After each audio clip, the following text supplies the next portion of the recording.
Yes, I can hear Yeah, you why clearly. not let's do it this way.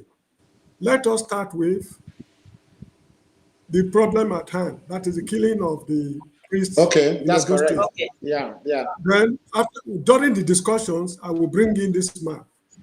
okay then. All right Okay, then. that's correct. So That's fine. Good. let me wait Right. for Mr. Hansa to reflect on the screen. Okay. So, okay, Mr. Hansa is here.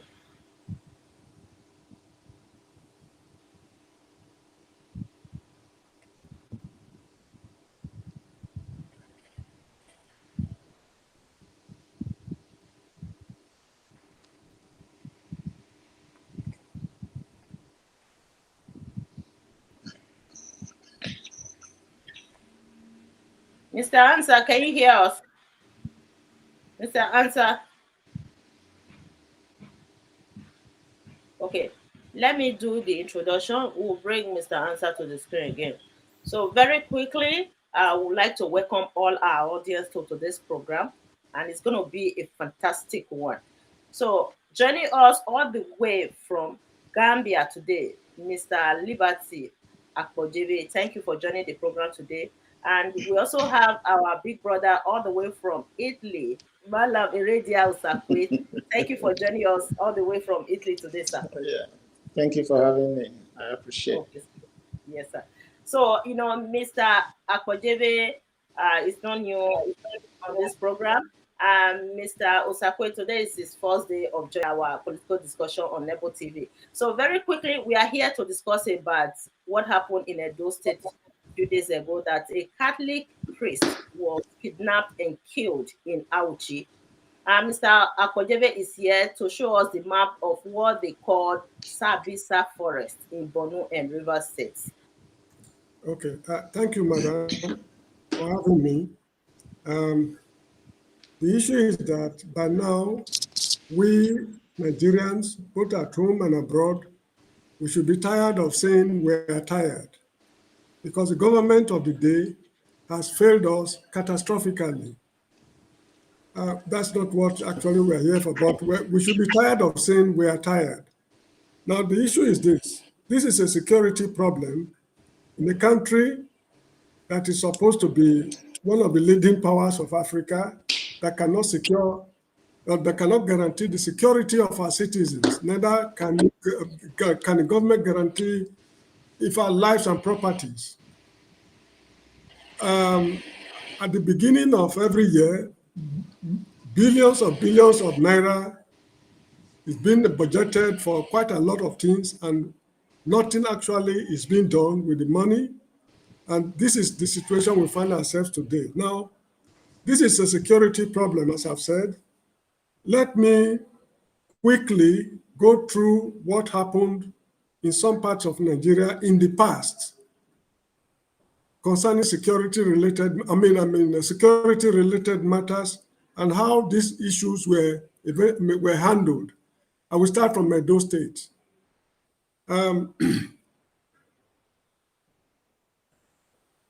Banditry did not start today in Nigeria, but it came to limelight immediately after the Civil War. When the war ended, there were a lot of guns in circulation, and some miscreants took it upon themselves to be dispossessing people of their properties, and that's what it resulted into full-scale armed robbery nationwide. The then head of state, General Yakubu Gowon, promulgated the Armed Robbery and Firearms Decree, stipulating death penalty for anybody convicted of armed robbery. And that was how they were able to curtail the situation considerably till of late. But since the present administration of Muhammadu Buhari came to office, in fact, before then, actually, there has been banditry, but it escalated when he assumed office. Now, in the case of Benin City, I remember vividly while I was growing up there was a boy they called Lawrence Anini. He had his gang of miscreants terrorizing the entire state. Now, while this was going on, the nation was alarmed because they've never experienced such a thing in living memory then. As a result of that, modalities were put in place to get these boys apprehended, and eventually they were ruthlessly dealt with. And I remember also, I think it was on Valentine's Day 1987, at a Kenwa firing range, Philip Iwebeluwa, also known as Molly, Friday Okpama, known as Ofege, Deputy Superintendent of Police George Yamu, John Bulahuwa, known as alias JB, Bernardo B, who's a signwriter, and I think 4 others were publicly executed by firing squad. A few weeks later, Lawrence Anini, Mondosubo, and others were executed. It was Justice James Omar Agege, who sentenced the first batch of robbers to death, while the second batch was sentenced by a judge they call Amisa something, I can't remember his full names. So that was how that issue was settled. The interesting thing about it is the Benin people themselves, resident in Benin, who took it upon themselves to assemble these boys and make sure they face a firing squad. The leader of the group was, leader of the group that eventually arrested Anini was one police officer called Pari Osayande. He was sent from Lagos to map out the modalities to get them apprehended. The situation was terribly bad to the extent that the commissioner of police for Bende State in those days, Kashmir Kagbosu, was badly shot at Ring Road in Benin City by these Anini boys. Then the federal government sent an Deputy Inspector General of Police, Christopher Mebe, to find out what was going on. He narrowly escaped death, but his driver was killed, and the motor car he was driving was snatched and sold, I think, for 200 naira to one man they call Alaji ZZ. That man is still at large up to today. Anyway, the Benin themselves, despite the fact that it is their children who were involved in this dastardly act, they never spared them. They made sure they faced the law in the interest of peace, both in Benin City, Bende State of then, and Nigeria at large. That is for Benin City. Now let's go to the West. In Yoruba land, in the 70s, there was a self-styled armed robber called Dr. Ishola Oyenusi. Self-styled Dr. Ishola Oyenusi. He was a terror, just like Anini, who existed years after him. The Yorubas, they got together, map out modalities to get this man apprehended, and they made him face the firing squad at Lagos Bar Beach. There was an unfortunate incident in that case, that execution, in Ishola Oyenusi's execution. During the investigation, there was a miscarriage of justice. There was a man they call Joel Amamieye, the personnel manager of Wahum Industries in Ikeja, Lagos. Because of the personal misunderstanding he had with his workmates, they roped him into the matter, and the man was condemned to death, and he faced a firing squad. I think it's from Patani in River State. It was an unfortunate incident, and that matter has not been addressed up to today. This thing happened over 50 years ago. Then in the East, there was a group of miscreants. They called themselves Kotoko 6 or 7. I can't remember the exact appellation. The Igbos themselves, they got together, they rounded them up, arranged them before the tribunal, they found them guilty, and they were executed. That is a brief summary of efforts that have been made to combat banditry in southern Nigeria. But since this problem started in the north, it has been, people are mesmerized over the way the northerners are covering up for their people, maybe on the grounds of religion or tribe, or I don't know. Now, let me make some points very clear. They are of the opinion that these boys are hiding in Sambisa forest. The Air Force cannot locate them in the forest, so for that reason, there's very little or nothing they can do. And I want to demonstrate right now that that is a blatant lie. This shows a sort of complicity between the security forces and this so-called, what's it called, Boko Haram or whatever they call themselves. Now, on the screen right now, you see the map Yeah. of Sambisa Forest, the Oh, area they call Sambisa Forest. yes, sir. Before you go ahead and show us the map, let's quickly bring Mr. Eredia Osakwe. Okay. Sir, this issue of insecurity prevailing in Nigeria, especially the Boko Haram, Fulani herdsmen, Mr. Akpojeve just gave an example of the past incident, how Nigerians themselves were able to tackle the issue of a group of terrorists in the country. How come this Boko Haram have been existing for a very long time that it's like there is a political kind of undertone here? Otherwise, I don't think a terrorist group, they are minorities. They can exist for this long in a country, a big country like Nigeria. So, your insights, sir, go ahead.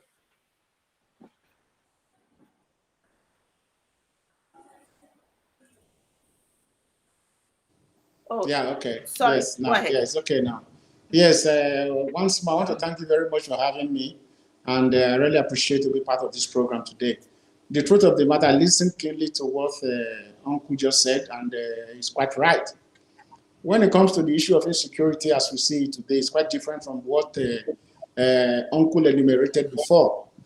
Nowadays, they are more sophisticated, they are more powerful with soft and light weapons and even stronger weapons with which they perpetrate their crimes. Basically, it's unfortunate that the giant of Africa has been dwarfed with the level of insecurity that we are confronted with today. It's most unfortunate too that the system is gradually imbibing this idea. Insecurity is a very serious problem which requires the intervention of the government. And I think, ramifications, the government, it rests on the shoulders of the government to tackle insecurity. But it's quite unfortunate that today, in the system that we are, insecurity has become a common norm and people can die at will and nobody cares. I remember vividly what Sani Abacha said of blessed memory that, I'll say so, that when there's insecurity or there's something, of a crime in the country that lasts for 24 hours, the hand of the government or perhaps lackluster attitude of the government could be one of the reasons why it will perpetrate. So basically, all arrows of accusations are actually pointed at the government because they are the people in charge. They should be in charge in tackling insecurity. Our responsibility is to inform the police if we find any, scrupulous people around us, or if there is anything happening within our little confines. But the government has the imprimatur to tackle insecurity to the fullest. And now that is happening in this very magnitude, it calls for a concern. And this concern is not only directed now to only Nigeria, it has spread across the West African region. And like what Uncle said, that in the past, they were able to nip all these crimes in the bud, or perhaps do something drastic after the fact. But nowadays, I think some people are treated with kid gloves, and that is why we have this preponderance of crime, in Nigeria. Like what I used to say in my, late few moments when I converse with my friends, I tell them that why be it that in the Sambisa forest, as we all know, it's not a cave, it's not a rock like in Tora Bora. But in Tora Bora, I remember vividly during the era of this Al Qaeda that even the American commandos, they infiltrated and they busted that place and they all fled away. That was what led to the disappearance of Osama bin Laden, and he went to Abbottabad in Pakistan, where they eventually caught him and he was killed. So I don't know what's happening that we even have these common drones nowadays that even children can afford, that the government cannot see from maybe 1,000 kilometers away. Something happened in Iraq, and when Soleimani was killed, he was killed through a drone. So I wonder why Nigeria will have this problem, and we look at ourselves as the giant of Africa, but this security have dwarfed us, and we don't. It appears that Nigeria don't even have relevance when it comes to combating crime or insecurity. It's quite unfortunate, and this is just my opinion about it. All levels of accusation, I think, are pointed to the government for their lackluster attitude. I think they should be more tactical, effective, and we are very convinced that the government, the resources that they have economically, I think they can manage the situation. But the way it is happening now is quite unfortunate and pathetic. So this is what I see in it. Yes, exactly. When a terrorist group can exist in a country for more than 3 months, which means there is a political undertone. Otherwise, they are minority. They are minority. How can they exist for this long in Nigeria? So, Mr. Sani, we are discussing about Boko Haram, why they are still existing in Nigeria, and why they have been there for a very long time. The weakness of the government to tackle the issue of Boko Haram in the country over these years. Go ahead, sir. Good afternoon or good evening. Elder statesman from Gambia and the other fellow in the platform. But there's something that is missing from his narration. He talked about Anini and Kutuku and the rest. Those are just common criminals. But when you come to Boko Haram, which he didn't deal with it very properly, Boko Haram is an international organization, criminal organization. That we see them fighting America itself. We see them attacking Britain. We see them how they take over Iraq and Iran. They're all the same group of people. So it's making mockery of the whole statement for comparing them with the cases of Anini and the rest. And not to, because there's no light here, Nigeria, I'm sorry, because maybe I might run out of current. Let's look at it now. When Boko Haram started, first we say they started from Metasini, the north, and they were dealt with precisely. Then element of them, the son of them, form another group which you now call Boko Haram, Mohammed Yusuf. Mohammed Yusuf was arrested, in fact, extrajudicially dealt with. And most of them were dealt with, and then they run into the Sambisa. So this is the proper, I don't want to put in the proper perspective. And they have alliance with ISIS. What I mean, ISIS, this international body that are fighting nations, countries like Iraq, Iran, even Syria. There were problems there. And when you talk about Osama bin Laden, which is the same kind of network, even America were looking for many years before they could get him down. So if you put this in the proper perspective, the elder statement did not do justice to the statement, as he said. It's unfortunate. A lot of them have been killed. 100, 200, 300, the counting continue. So it's improper for anybody to say that there's a conspiracy or support from the north. For instance, in Kanu, the first, after Maiduguri, they tried Kanu, and I can tell you because by my profession, I'm a medical radiographer, every evening in the hospital I stay, we see army bringing corpse of Boko Haram 10, 15, 10, 15. In fact, I understand the format which they used to do. Because you see, anyhow they render them up, you are going to see 6 men, 1 woman. 6 men, all of them dead. So it's improper, and we're not doing justice to the statement for saying it's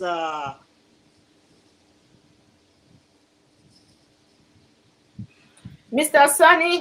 Sani, nobody is saying that the Northerners are supporting Boko Haram.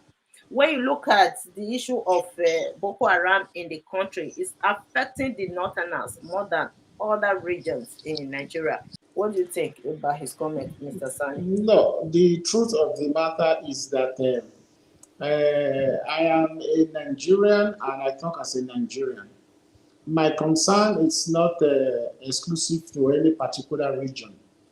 My concern is all about Nigeria.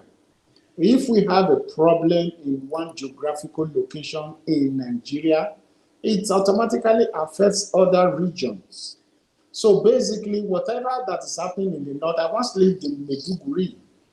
So I enjoyed my stay there. I worked there in Maiduguri and I won medals for the state. And I think my name is still there. So in no way that name will be erased, that irrespective of the fact that as that in the time under review that I was there, I am I was from a dual state or whatever. So the truth remains that our concern should be on how to, address the issue of insecurity entirely in Nigeria. And I think that Uncle Akojere said something, about that. Actually, he talked about maybe the north or something, and I cannot pick it exactly, but maybe when we go through again, we can understand. And perhaps that was where Mr. Sani took his defense and wanted to address the issue in a broader form. And as far as I'm concerned, too, I don't want to now because the brunt of this whole insecurity, too, the northerners are actually affected. If you are aware of what has happened, how our school children were abducted, and all the happenings right now, in the north, the little that we see are these bandits and other criminal elements, kidnapping and doing, etc. But when you see a very high level of bombings, a very high level of, crime, actually it's happening in the north. We have a big problem. They can crisscross the country because they as Nigerians, they are free to travel anywhere. But by the time they begin to perpetrate their act, that is where the government will say, no, you cannot go all over the country and begin to perpetrate problems. They have to nip the problem in the bud. They have to address the issue. That is my concern. And no matter where it happens at all, insecurity is insecurity. When you have insecurity in one place and you are not addressing it, it's a problem to the entire nation. And this is my point of view about this whole insecurity thing. Exactly. Yes, definitely. Even the defense spending affects the country as a whole. So the more we have the issue of insecurity, the more we budget money for defense spending in the country. Yeah, as a matter of fact, I understand what you said rightly, but the problem is irrespective of the height of insecurity that we have in Nigeria, it is still the duty of the government to appropriate funds for combating crimes. It's all over, in all civilized countries. That's what the government do. You appropriate funds for insecurity or to combat crime or for security too, so to speak. So the truth of the matter is that it still remains the responsibility of the government, but your concern is that, the game is actually up now that they spend more in terms of security.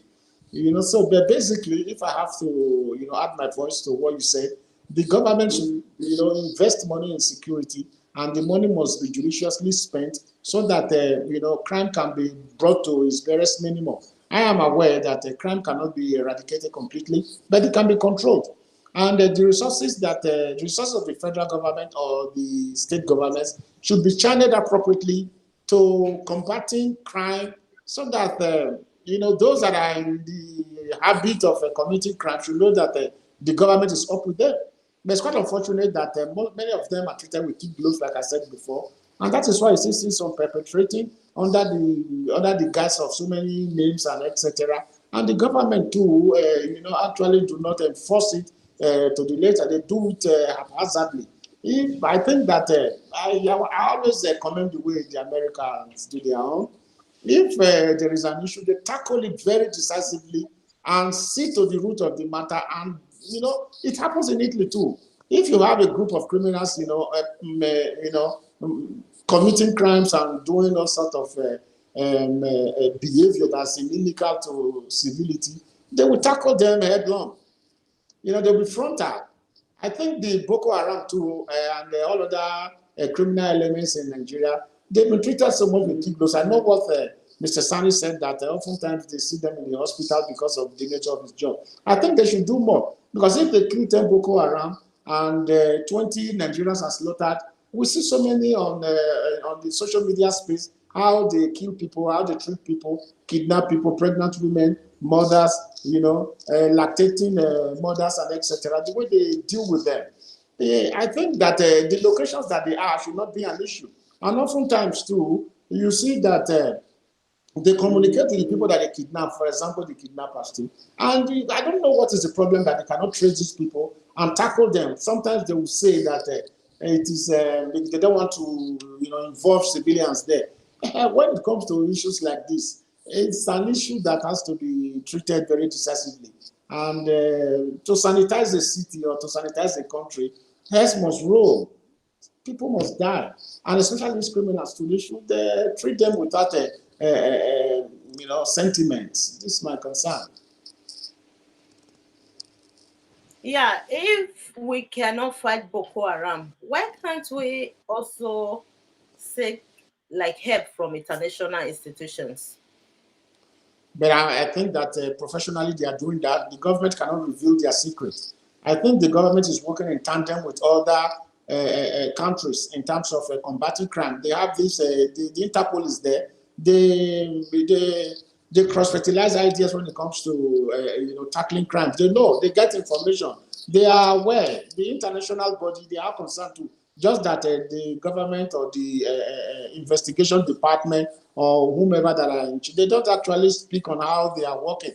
I'm sure that they are in concert with these people, working with other agencies to make sure that people are brought to book. If not, in the case of other 419ers that have been arrested, they contacted other agencies to bring them to book, or other agencies contacted Nigeria. So in terms of insecurity too, especially banditry, insurgency, and etc., they are in contact with all other sophisticated agencies, and it depends on how they manage the effort of other countries. That is what I think. Those people, I think they are prompt. One time, a certain American was arrested or was kidnapped, around the Nigeria, Niger, whatever. The commandos intervened, or the Navy SEAL, they came and they rescued their brother and they took him back. Why can't they bring those people back to come and help us fish out these people that sleep, comfortably in Sambisa forest, and they come out during the night or perhaps even in daylight to come and perpetrate their crimes and they return back? Sometimes we see on social media space when they say, they run past here, they run past here, they run past here. Can't they trace them? We have helicopters. There are so many things that can, address this situation, but I don't know the strategy of the government actually, because we are not in that area. But we are only asking that the government should tighten their belt and see that these people don't have the easy truth by the time they commit any crime. This is it. I put you on speaker here. So you know what? We'll do this tomorrow. All right. Let's postpone everything to tomorrow. I'll call you back when we are done with this program. Thank you. So thank you, sir. So we have to end the program. We reschedule it for tomorrow. Guys, if you are watching right now, stay tuned for our tomorrow discussion. I'll bring Mr. Raka to join the program, tomorrow. So Mr. Sani was not able to join. It's always like that. His network is not strong enough. It's always like that. So, Mr. Eredia, appreciate everything. Thank you. Thank you very much.